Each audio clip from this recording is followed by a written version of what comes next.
Hi, this is Chinmay. Today on the channel, we are meeting somebody very, very special. I first came to know about this superstar doctor through one of my favorite actors, Samantha.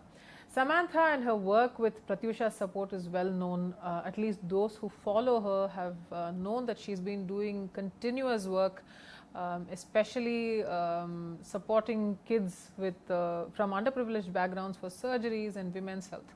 But the driving force behind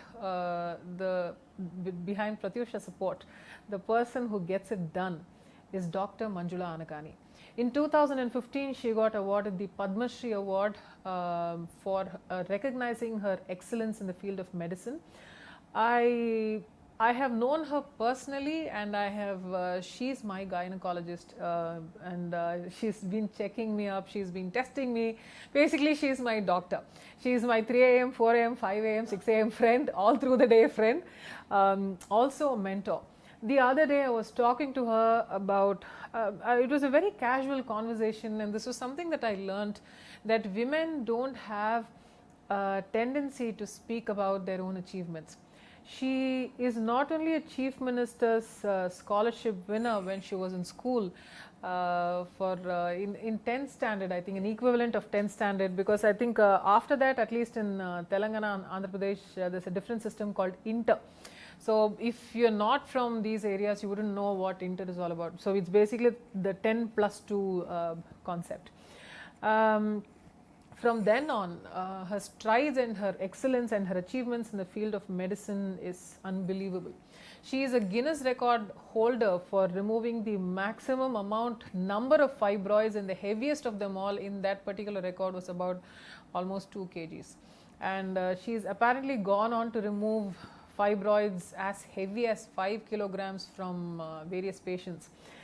When I was talking to her, I realized that she has come up with a technique which I think should be rightfully called the Anagani technique, where she has figured out a way to create a neo-vagina. Basically, there are a lot of women that are born without a vagina, and she creates it, and except God and her, nobody else will know that the vagina is actually created.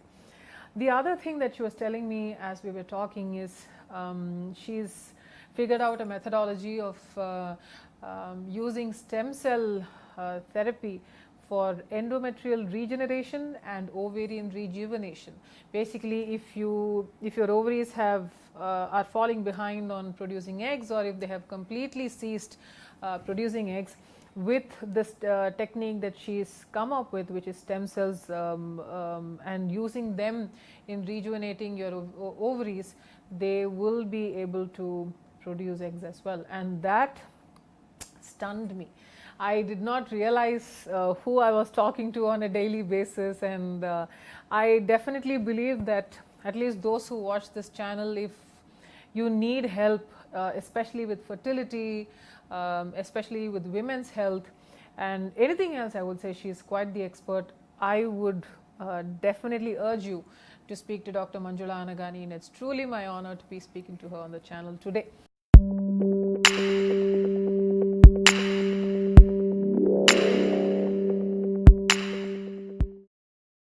இத்தனை நேரம் நான் ஆங்கிலத்தில் சொன்னேன். ஆனால் நம்மளோட சேனலில் இன்றைக்கி நம்ம சந்திக்க போகிறது ரொம்ப முக்கியமான ஒரு மருத்துவர். டாக்டர் மஞ்சுளா அனகானி 2015ஆம் ஆண்டு பத்மஸ்ரீ அவார்டு வின் பண்ணியிருக்காங்க. இவங்களோட அச்சீவ்மெண்ட்ஸ் இந்த ஃபீல்ட் ஆஃப் மெடிசன் சொல்லிக்கிட்டே போகலாம், அடிக்கிட்டே போகலாம்.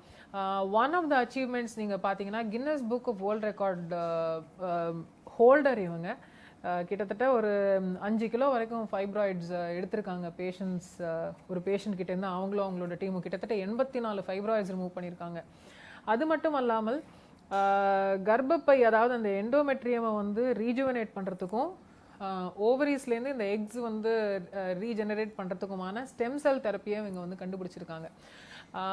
அது மட்டும் இல்லாமல் இந்தியாவில் மட்டும் இல்லை, உலகமெங்கும் இங்கே ஒரு விஷயம் இருக்குது. பெண்களுக்கு, நிறைய பெண்கள் ஒரு வஜைனாவே இல்லாமல் பிறப்பாங்க. ஸோ இவங்க அந்த வஜைனாவை கிரியேட் பண்ணக்கூடிய ஒரு டெக்னிக்கை கண்டுபிடிச்சிருக்காங்க. அண்ட் இந்த மாதிரி ஒரு ஒரு ஒரு ஒரு செம்மையான ஒரு பயங்கர டேலண்டடான ஒரு ட்ரூ அச்சீவரான ஒரு டாக்டர் மஞ்சுளா அனகானியை பற்றி கிட்ட தான் நம்ம இன்னைக்கு நம்ம சேனலில் பேச போகிறோம்.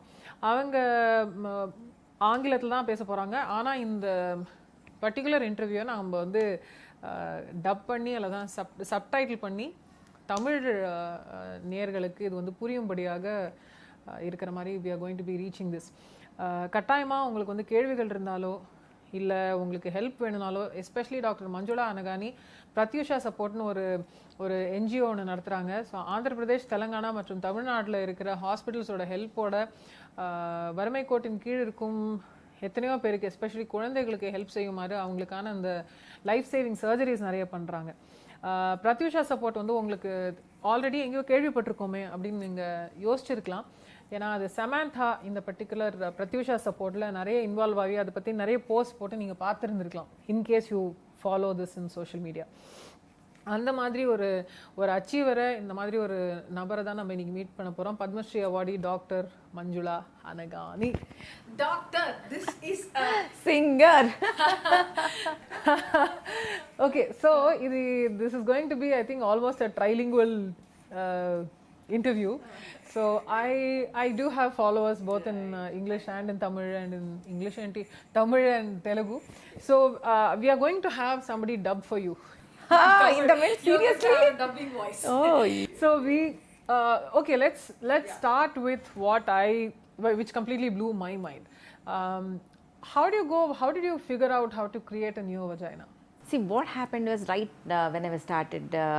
when I have started treating patients, gynecology and all, we used to have a lot of challenging cases which come to us. So at a very young age, I became the head of the Department of Care Hospitals, that way back when it was in 2003. So that was like I must have been 34, 35, and so many people from all over the country started looking out for options how to treat a neovagina. During my practice, I have seen such a grotesque procedures being done for it. So these kids, parents are so much worried because these kids do not get the menstrual cycles, and when they don't get the menstrual cycles, that's when they, for the first time, they realize the kid does not have vagina or uterus. So what is the thing we can offer to them? There are two major issues which people are worried about. One, can she have regular menstrual cycles? Second, can she have a normal marital life? Third, if she can have a child. These are the questions which bog them out. So what are the options we can give them? For pregnancy, always we give them an option of surrogacy. You can always have, because ovaries are functioning normally, we can still have another uterus to do it. Even if it is surrogacy, if we have to take out the ovum, there is no vagina there, right? So it was very difficult for people. And then came the uterine transplant, which is actually not technically such a feasible job. A live person should give their uterus to them. And in India, trial and error, only in the recent times we started doing it. And I personally am not a fan of uterine transplant. The reason being that when somebody else's uterus, you are ready to take it, why can't your baby be in somebody else's uterus? Correct. And that uterus does not need any immunosuppressant medicines. Whereas if you are taking somebody else's uterus, you will have to be on lots of medication to avoid the rejection of the uterus, and the baby is going to be exposed to all those sort of medicines. Correct. So it doesn't make any logical sense, especially when surrogacy is legal with a little restrictions in India. So the third thing is creating a vagina so that they can have a normal sexual life.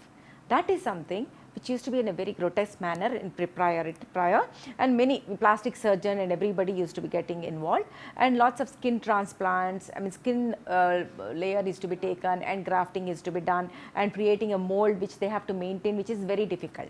So there are three things which we needed again. One, a procedure should be a very simple daycare, in the sense it has to be done in 10-15 minutes and without any mark anywhere.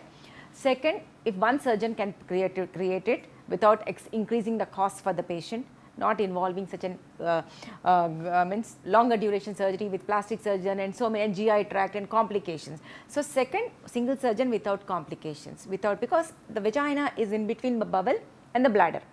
Means we are in between the two major organs which are very important. So we have to create with a technique which is not going to be done.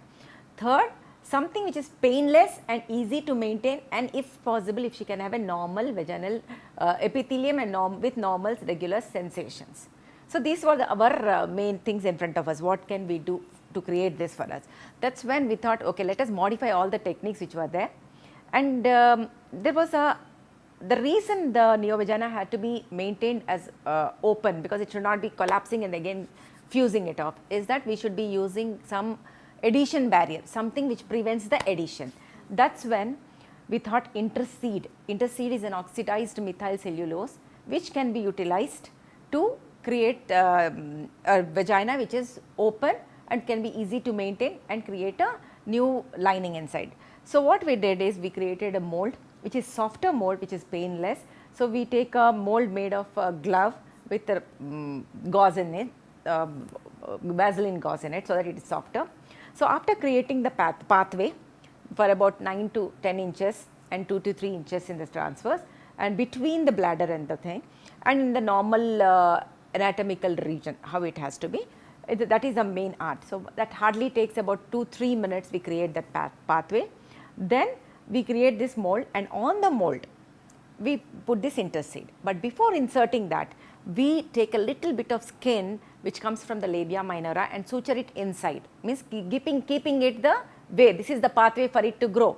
So simple thing, what analogy I would like to give is, if you have a superficial burn, you get the skin which develops within a week. The same way, it is as good, the new thing, new opening we have created is like skinless tissue which is there. So we are allowing the skin which we have interned inside to grow between these two. So with a mold in center, so that the bone do not fit. At the end of 1 week, we remove the mold and we see a normal vaginal lining, which feels normal, and it is painless, does not get fibrosed, and it is very easy to keep it open. So these kids will just use the mold using estrogen ointment, so that the lining becomes thicker, like the regular estrogen ointment which a woman can use. So it becomes thicker and it becomes like a normal sensation with a normal epithelium. So when we do this, 10 minutes in the morning, 10 minutes in the evening, they maintain this vaginal opening till they are married, and after that it is not needed. And whenever they can think of pregnancy, if you get a surrogate, through the vagina we can retrieve the oocytes and you can have your own biological baby. So it is your baby which you can have with your husband from this vagina and have a normal sexual life. So we have been doing it from almost 2000, I think first time we started somewhere around 2007, 2008. From that time, see, I think most of the time it is thinking out of the box which gives us, because when we think that this is, instead of trying to fix the solutions we have into the problems the patient have, we come up with solution for the problem patient has. That's when we get the newer innovations. So when a patient presents to us, this is the problem, but I don't want anybody to know that it has been done. I don't want anything which is painless, and I don't want any complications. I mean, I don't want anything that is painless. Sorry, I don't want anything which is painful, and it is easy to maintain, and I don't want anything which can create complications. Right. That's when we think of how to go about with it. So I think it is always methoduki meta, means you have to you need problems to be given, then only we come up with solutions. That's how most of our this thing came up in a similar way. So when your name got picked for the Padma Shri award list in 2015, how, okay, one of the first things is that it's always a mystery as to how this all gets done, who recommends and stuff like that. So when you actually went there and you got the Padma Shri, did you ask why, how did this happen? Were you curious? I did ask me, not on the day, but when it was announced on a 25th of January night, when it was announced, the first reporter we asked me is, why you? I said, even I asked myself, why me? But then I also asked myself, why not me? So that was the thing. And then when I realized we did all this, and that time I really did not know how it happened, what it happened, but first time I came to know about it was in September of 2014, when I got a letter saying that my name has been nominated. Then I said, okay, and they wanted a citation. That's when one of my friend helped me in making a citation and sending. And again I got a phone call in December 26th exactly to be precise, saying that your name has been shortlisted. Then I knew it was in the thing, but I never thought, there is always a miss between the lip and the cup and the lip. So that is always there. So, but in itself being nominated and being shortlisted itself would have made a huge this thing. But later afterwards, after the whole thing and being given and all, the 26th evening we had this meet and greet session with the governor. That's when I met some people where they said, okay, this is the way this selection will be there. There will be lot of inspection into the background of the person and income taxes, everything will be done, and when they really feel and what all they are good at, are they doing everything for themselves or are they doing for the society anything, all these things will be taken into consideration and then do. I think I would just say maybe right time, right thing, and I've been lucky to be recognized. No, I don't think you're lucky. I'm so sorry. Let us rephrase that. I think you totally deserve it. Lucky, it's almost as if it's taking away all the work that you have done. There are many people who are actually do so many things, okay. So that is something which we have to accept, but anyway, with recognition comes more responsibility. I think that is something which people have to understand, that whenever we do anything, we have to think twice, thrice. Before we were thinking twice, thrice, now it will be 10 times, because people are looking up to you. Looking up to you for solutions, looking up to you that it can make a difference to anybody who come to us. So I think it comes, lot of responsibility comes, and then we'll have to be very more and careful.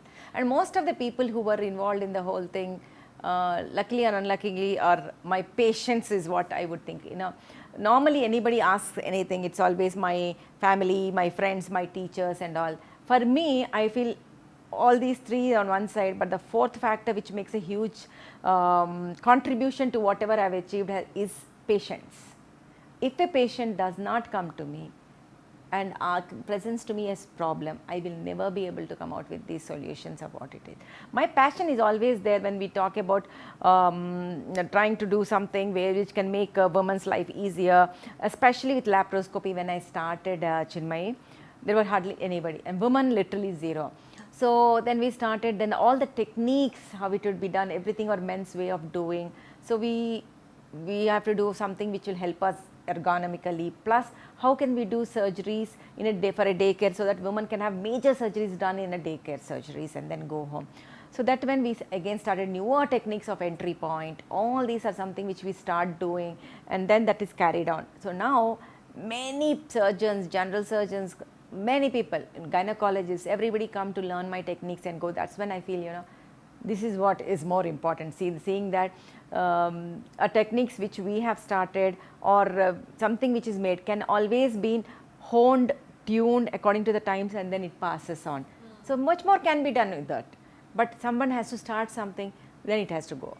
So the Anagani technique, as I am going to call it that, is something that was first published in the American JMIG. JMIG. Okay, so when that happened, that's almost like a peer reviewed, and it's your peers and co-experts will basically say that you have achieved this. And would you actually equate it equally to winning the Padma Shri? I think Padma Shri is for the public. It's the which is something which is a recognition of service to the public, whereas this one thing is one single technique. So I would say Padma Shri is definitely a bigger responsibility, whereas when it comes to this particular technique, I am proud of this technique. And you have so many specialists and doctors calling you and learning this from you, right? So how does that feel when you teach other experts? It's not, you're not just teaching students, you're not teaching newbies, you're teaching experts. Many professors also come to me with their surgeries and they do it. I really feel happy, at least I feel that they feel me that I'm capable of doing that, and they are giving me this opportunity to do it and all that. But saying that, I always believe anybody in any field, there are few things they have to understand. It's never me alone. It is the team which is very essential.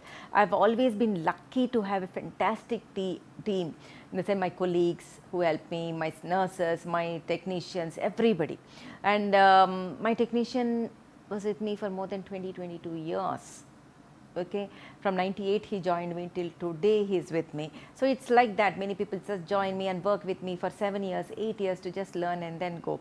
So that is something which has been a great support system for me. Second, I feel techniques are something which we create or others create. We have to see as many surgeries as possible. It might be the same neo-vagina technique done by many people, then take something which is comfortable to the surgeon and safer to the patient. These are the two things which are very important for any technique to survive and continue. comfort of the surgeon and safety of the patient. So if you look at that, I think surgery, whether you do like this, everything is the same, but finally these two are very important. Third, technology. Whenever new technology comes, we should not just say, I've been doing such a long time, say, I will not waste my time in learning new thing. No, I think technology comes for a purpose. It is come for a scientific evolution of scientific techniques and making it better for the outcomes of the surgery and for the patient. So we should take the technology and move instead of going back and say, इतने दिन से हम लोग यही कर रहे, ये इसमें हो जाएगा. No, that's not the way we should be looking at. And the fourth thing is that training. Whenever something new comes, get trained. So this is where this thing comes, when all these people come and get trained and go. And I have always been supported by so many institutes, like we have ISA, that is Ethicon Institute of the Surgical Training, and then you have CMAS, the Center for Excellence for Minimal Access Surgery. They all have this thing to train people. They all associate with me so that they can send their people to learn these techniques. Then we have Medtronics, again training sessions, 2 days. Advanced laparoscopy trainings is something which I keep giving to everybody. So all over India and outside, people come here for 2 days to learn the fine techniques they've been doing. Then they will come, where am I going wrong? Can I fine tune my techniques? All those stuff. Most of the time people will know how to do surgery, that's okay. But most of the time people falter with pre-op and post-op, so that the quality of life becomes easier for the patient. It is not just the surgery. It is post-op management which makes a huge difference for the outcome. If the patient undergoes a laparoscopy, but she's having lots of pain abdomen for 1 week, what are we trying to achieve? The main purpose of any surgery or any technique is to improve the quality and of the life of the patient. So QOL should be good. And then I think fifth one would be teaching.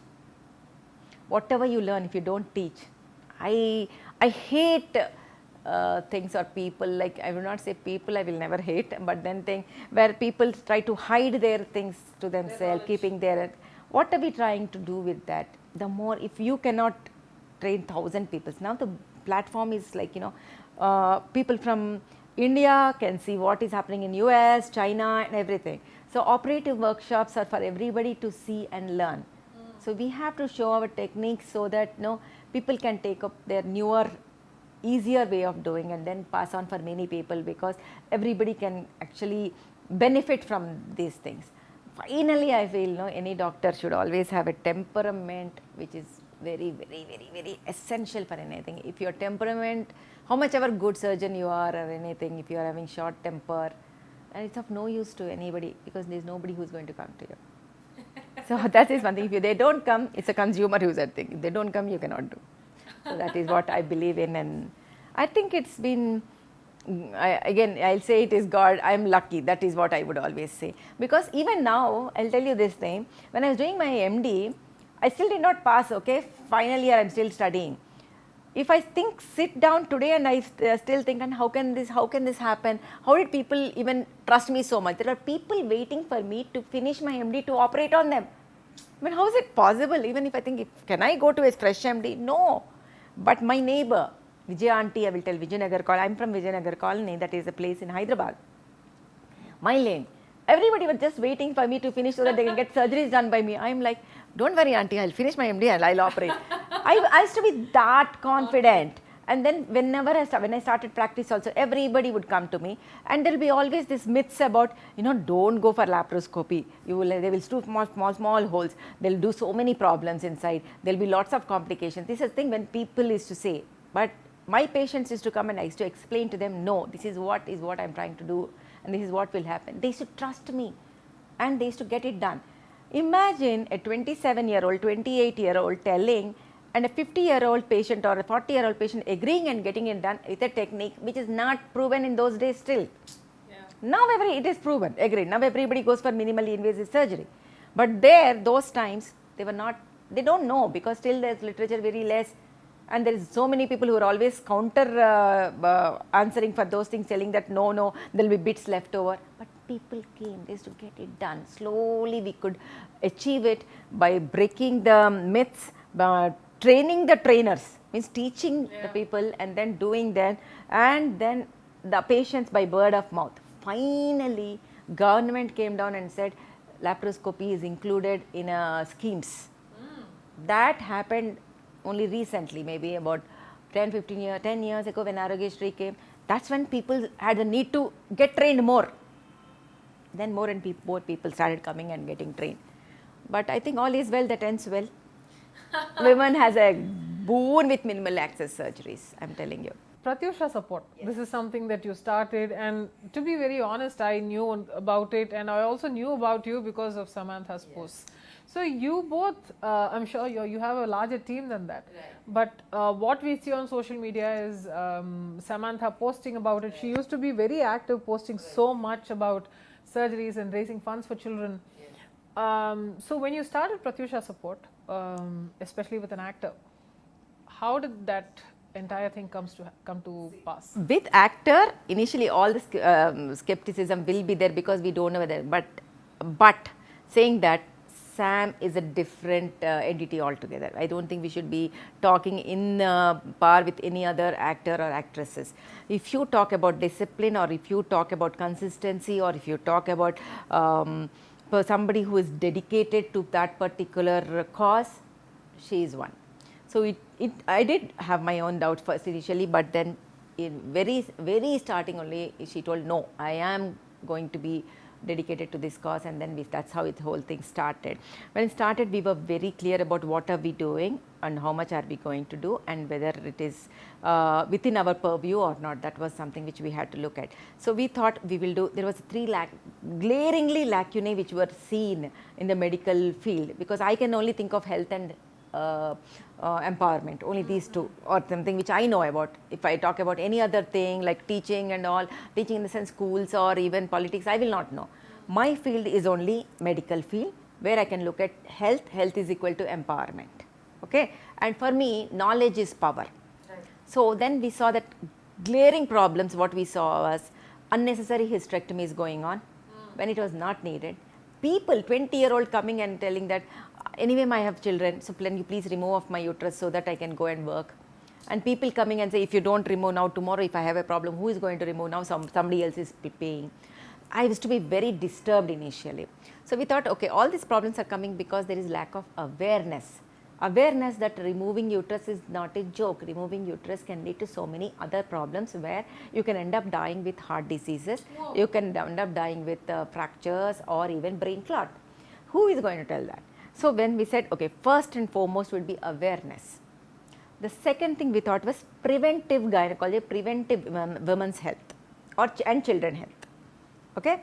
So when we are looking at preventive, we are looking at cancer cervix vaccines, so that we would not, or HPV vaccine, or even hepatitis B vaccine, or multivitamins, or protein things for any Desire Society and all the kids who are underprivileged and needs the support. Then the third thing we thought was financial support. Now, whom should we give the financial support? So when we were thinking of all that, first thing we thought is we will not put it as foundation, we will put it as support, because we are not doing anything great. We are just supporting them. They are already having health, we are supporting the health. We are already having a brain and the knowledge, we are just supporting them. And the same way, there are so many NGOs doing so many things. We are going to support them in whatever they are doing. That's when we associate ourselves with Desire Society, which runs for the HIV kids. So they do really great job. For that, what we do is we celebrate our festivals, both Christmas and Diwali with them, and then new dresses for their Christmas is something which is bought, and then every month protein supplements to them is given by us. Then apart from it, when it comes to the hepatitis B vaccines, rotavirus, and then when it comes to the HPV vaccines, to the Kastuba Mahila College schools, or Happy Homes kids, and then once or twice to this, depending on the need, we go to Spurti and all these people when we need it. And when it came to that floods in Kerala or even Tamil Nadu, so we take up the causes and support. These are suburban. And then we have this orphan kids who would like to have that something like Make-A-Wish thing. So and we made this associated with Valmiki Foundation to send all the kids to the wonderful, beautiful destinations in the flights. Join hand with TrueJet and Valmiki Foundation. We sent all these kids to Taj Mahal or even Hubli and all these places, beautiful Hampi and all these places where they could do. So all these things sitting apart, then we thought the third pillar, everything is like a triangle, which is very important, is the financial support. Who needs it? Now, who needs it is the thing, and for the surgical support, which most of the time, and even medical support in ICU kids. There are sometimes kids who are born preterm, who needs support in the ventilator for a few days before they can be all right. But because of the few rupees which are deficient, they would take out the babies out and then we would lose the kids. These are the kids, or any smaller surgeries, or even congenital heart disease surgeries, which can be completely done and they will lead almost normal life throughout their life. So most of these cases we would pick up, and we will do a background check is done, and then 1/3 of the bills are paid by Pratyusha's support, and 1/3 is waived off by the hospital by discount, and 1/3 is paid by the patient, or patient raises by their own funds. So there should be some amount of impetus from the patient to know the value of the health which they are gaining. So everything cannot be free. So this is how, but support system is very, very much there, and we have done so many surgeries, and now they are like, but we are very grateful to the donors who have donated for all this. And most of the financial donations are from SAM's supporters, so I am really grateful to them. And some of my patients do it, whomever have delivered and everything, whoever is happy, they donate to the cause and all, but majority of it comes from Samantha's followers and fans and all. So we've been doing good thing, and health wise and all, till now I think majority, almost 98% of the cases whom we have helped have survived and they are doing well. So that we are really proud of, and their parents are also very happy to be associated with us. And doctor, I think this definitely needs to be asked. So fertility is a huge issue today. So if there are a few pointers that you would be able to give to those who are watching now, what precaution or what practices, healthy practices can they follow in their 20s, in their teens, 30s, because people are having later pregnancies these days. So what can one do, both men and women? All throughout any age group, what is very important is the lifestyle. When I say lifestyle, it is not just the exercise I am looking at. Yes, exercises go a long way, where muscle contracts and then the insulin resistance comes down, and flexibility. It also gives you good hormones and positive hormones, and you will be happy. But what is more important is a stress-free life. How can we do it? In today's time, especially when both of us are working, both husband and wife work, a lot of stress both at home and even at the workplace, and biological clock ticking, late marriages, and premature ovarian aging is what I would say. That is the word I would use. With all these things, lot of stress going on, and every time there is this eternal question of, is it the right time? Are we ready? Are we ready? These are questions which I keep asking. They keep asking me. So I always tell you one thing: if you are not feeling that way, if you are still not ready, and you are less than 30 years, freeze your eggs. That is the most. And if you are having a partner, freeze the embryos. That will relieve lot of stress from your brain. And when your biological clock is actually ticking and going off at 35, when you want to have a child, you can still have a healthy baby which is younger. You're just carrying your own baby at 35, 36 years of age. Right. So it is always better to freeze the eggs. At any age group, what is more important is the stress-free level. But unfortunately, what we are seeing is a time of 20s, they're having a lot of education, job, and all these stress going on. So what I would say is, if you can change your technique of decreasing your stress, like let it be dance, let it be music or anything, wherever you're working, let the music go behind. Whatever, if you feel like dancing, 15 minutes of your day spend on the thing which you love to do. That will de-stress you. So do these things, and healthy diet, healthy weight will go a long way. And if you're having irregular cycles or anything of that sort, go to the doctor, get it sorted. Don't delay, don't postpone, don't allow the hormonal milieu to be imbalanced. Then once you're in 30 and all, first sit. If you have a spouse, sit and talk to him. What is the plan? If you're thinking of pregnancy, not thinking of pregnancy. Abortion always have a lot of side effects in the fertility in the later. So always better to use a proper contraception than going in for abortion. Abortion is not a contraception. Please understand that. And don't mess up with your hormones. Even if you have to postpone your periods or anything, do it under doctor's guidance. So all these things which you take care and take a healthy diet and exercises, most of the time it is good, nothing much will happen. But freezing the embryos and eggs go a long way. But remember one point I want to tell you, that 30% of the time it is a male who is having issues, 30% of the time it is a female who will have issue, but 30% it will be both who is again having issue. So it is never one-sided. So whenever you are getting yourself evaluated, go as a couple and get yourself, both of you evaluated. Makes sense. Okay. Then if everything is fine, it is almost always, we just evaluate very simple things. We evaluate if the functioning at the level of brain is good, functioning at the level of ovaries is good, and the fallopian tubes are normal, uterus is normal, and cervical mouth, that is the mouth of the uterus, is normal. These 5 things are the things which we look at.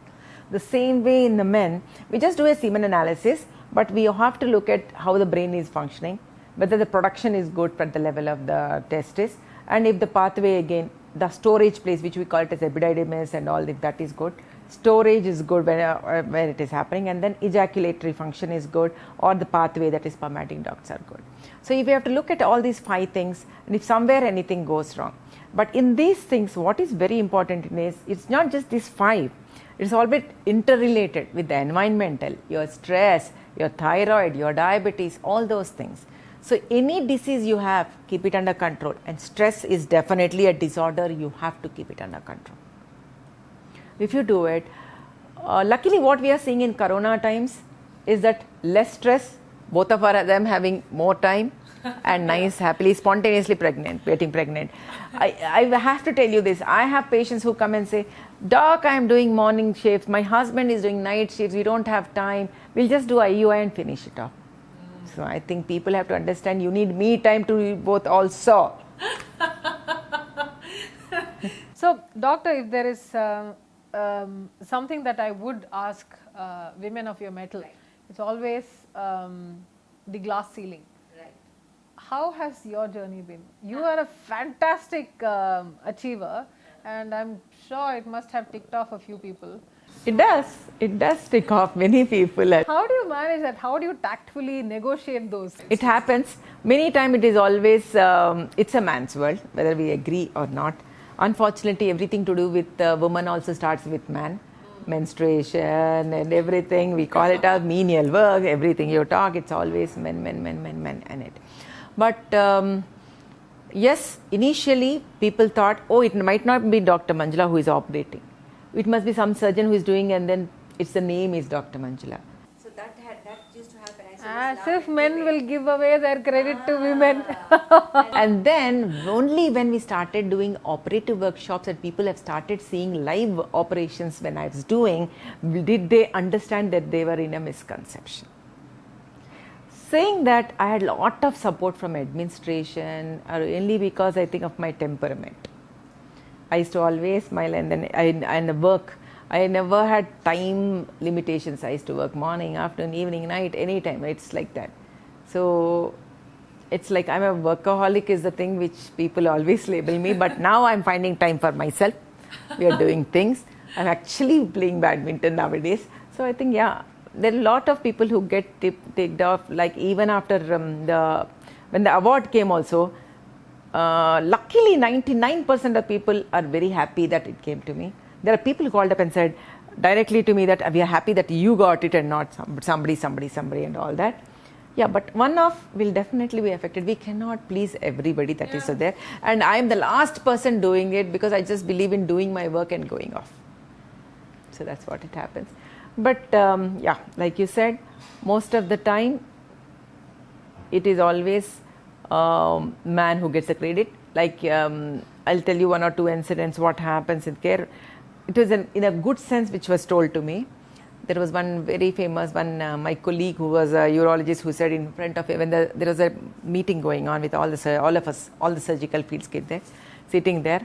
Then he said there are only 2 surgeons in this hospital, 2 men in this hospital. Sorry. This was a surgeons meet where all of surgeons are sitting and discussing about issues. Then he just said, there are only 2 men in this hospital. One is Dr. Manjula. And I'm like, it's supposed to be a compliment that I could achieve things, so many things. It was way back, not now, almost 10 years ago or 15 years ago, this compliment came to me. I took it in a positive. I said, thank you, sir. And that's what it is. But again, there the comparison is with the men. Yeah. Okay. But one thing which I always cherish is something which I did in the middle of the night on particular surgery which I had to do.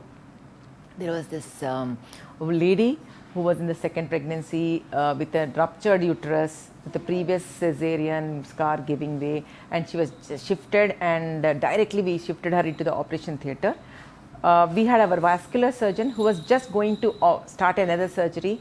He moved out so that this lady was coming, and it was middle of the night, 2 o'clock, and he was standing there and watching me do what I was doing. So we just shifted the patient inside. On the table it was a flat line like the movies thing. Then my anesthetist immediately put her into it. He said, madam, just go ahead. Then he resuscitated the patient. I just did not look what's happening. We just opened the abdominal. We had the baby lying down there, dead baby. So with the uterus just opened up there. So we had 2 things in front of us. One, saving her. Second, saving her uterus also, because she doesn't have a live child. Oh, so we could, in the middle of the night at 2 o'clock, where people would think of just removing the uterus, I did it, just tuck. It's a synchrony, it's like that. Just taking out the uterus and everything fast, and very smoothly everything went on, came out. Didn't even think of anything, and then vascular surgeon comes and says, you are the best surgeon I've ever seen. I'm like, thank you, sir. I mean, these are things when people can, then it became a habit to be listening to this. Now all my students, everybody will be just in awe whenever we do surgery, whenever people come from outside. But initial times when people give these things, and that too, somebody who is very good in the subject realizes that somebody else is very good. And that lady had another pregnancy and we gave a live child for them. So these are things which really gives us a lot of push to do many more things to come. So, I did mention this at the beginning of this video about when you said that even if people don't have eggs, or probably egg production has stopped in some women and there are fertility issues, you have a technique where you remove stem cells, extract some stem cells, and then use that to rejuvenate the ovaries, and thereby new eggs are formed.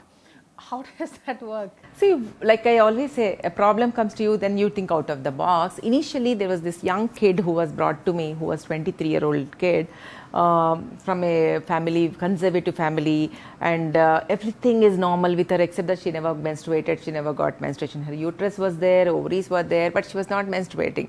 And it's a huge thing. Menstruation has to come and she has to become pregnant, and everything is important. Then we said, okay, we did a hysteroscopy, everything was normal. That's when we did a hysteroscopy, we saw that the endometrial lining is absent for her. Ooh. Congenitally, it is absent for her. Then we thought how to go about and all, and we did a lot of research and all, and we found something about stem cell which can be utilized in many ways. This again happened 10 years ago.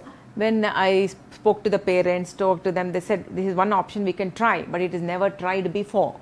Only one person sometime somewhere in the world has used before. We will be the second one to use in the world, or first person to do in India. But they were very eagerly waiting for a solution. When I was giving this solution, they were ready to take it up. Then we said, okay, we started. We took bone marrow, and we called an hematologist who took bone marrow cells for us and gave it to us. We prepared, and then and there under ultrasound guided, we put them inside, and we were giving hormonal tablet, and we were waiting. And after 15 days, when we saw the endometrial lining which is moving and all, we really jumped with joy, and she started having normal menstrual cycles. That was our first case, and after that we went a long way. When we could do so much for endometrial lining for infertility patients, where because of tuberculosis the layer is gone, or there is something called Asherman, because of some technical issues during procedure the uterus is stuck, we were doing lots and lots and with good results. Then one time I went for a conference to Lisbon. Then we were 4 of us from India who went to Lisbon for a HPV conference there. Then one of the oncosurgeon and me were discussing there. Then he said something about why can't you use stem cell in ovary? I said, sir, it was never used before, so I really don't know if there will be any side effects of it, because stem cells we need to be very careful, because very little is known about it in the literature. And then if it becomes aberrant, acts aberrantly, then how? So a lot of questions were there, but I took it from there and then came back, lot of research and went, and then we realized the stem cell line, luckily for us women, the stem cell line from the bone marrow is the same as the stem cells of ovary and endometrium. That's why we are not going to have any other issue. Means we are not putting abnormal stem cell into abnormal tissue. Right. So adult autologous, we didn't have issue. Then we started taking out PRPs, that is the platelet-rich plasma proteins, and then both platelet-rich plasma protein stimulates the growth factors. It does not start the stem cell from coming inside. Right. So we join both the things when we put into the ovary inside. So we do a lot of blood studies before ovary to understand what is wrong. Is it the blood supply which is wrong, or is it atretic because of genetic problems, or it is menopausal almost, so it is gone. Then we started doing it. So we looked at the hormonal levels before doing it and after doing it, and each time we did, we started honing our own skills in technique. We started giving it with calcium citrate to activate just before and did. And so such wonderful results. Initially we used to tell the patients, we had primary ovarian failure patients, like, you know, from first they would not have menstrual cycles. Initially we used to say, see, we are trying. If you have no other go except this, so you want to try, we are here to help you. Otherwise, you can go for oocyte donation, somebody else's egg. There are many patients who used to come and try, agree with us, and we crossed 100 patients actually. Wow. So, and they used to have so much of confidence. We used to tell, we don't know, it's 50-50. But now, with so much confidence, I'll say, till now we have had 90+% or more than that good results. We had very few bad results where ovaries are all calcified. Other than that, every patient had very good. So only in 3 cases we had to repeat the procedure. But then we had so many pregnancies, almost 10 to 15, I'm not very sure, some are going on. So almost I think 10 to 15 pregnancies we could give for people who had completely lost hope that their ovaries would function. And then of the endometrium, we had so many pregnancies. So I think it's a huge breakthrough which we got when we got with this, and we are very happy about our team which does this. Now we have the orthopedician removing the stem cell and giving it to us, and then we do it. Wow. I think the problems when it is given, I think when human brain is such that we can come up with solutions. Like somebody said, nothing is impossible. Yes, it might sound improbable, but never impossible. Wow, this is stunning. I truly hope this video, even if 500 people see it, I hope somebody gets benefited from this. Doctor, I am so in awe of you. I admire you. I know I have told you that I look up to you. Thank you so much for all that you have done, and I really wish we could have more clones of you, but thank you so much for your time, Doctor. Thank you, thanks a lot. Before I leave, Dr. Manjula Anagani has also started her own YouTube channel, Know Your Health with Dr. Manjula Anagani, and she also has this series where she speaks to achievers in various fields in art, cinema, sport, and medicine on her channel called Manasulo Mata. A lot of these conversations will be in English and in Telugu, but if you have questions that you would like to be specifically answered by Dr. Manjula Anagani, please leave a comment on her YouTube channel under her videos. The videos would have already gone live. There are a lot of questions that she's already answered, and you'd also be happy to see a lot of the achievers that she will be speaking to on her channel. Do subscribe and follow Dr. Manjula Anagani's Know Your Health with Dr. Manjula Anagani. Keep in touch with her, follow her work, and feel free to ask her any sort of questions, and she will be able to answer them for you. And you can know for sure that when it comes from an expert of her caliber, there is no nonsense. Until I see you in my next video, this is Chinmay saying bye-bye.